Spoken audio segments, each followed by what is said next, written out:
Hozir o'kinibdi usta men o'zi bilardim-ku, endi bu darajadaligini bilmasdim. Bitta joyda ishlayotgan ekan, endi og'irroq ish. Siz hunar olmaganmisiz desam, "Ya hunarim bor, ustaman" dedi. Uy ustasi bunaqa devorni uy qurar ekan xullas. Zo'r-ku.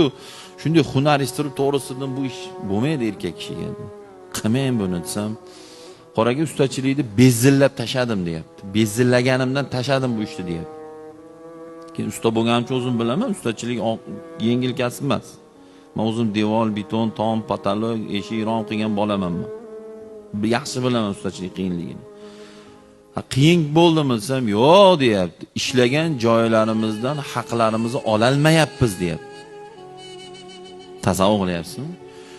Hozir o'sha yerda kuniga necha pul topasiz? 100 ming, 120 ming deyapti o'sha ishda. Hisoblasam 3,5-4 million ekan desam, ha deyapti. Bu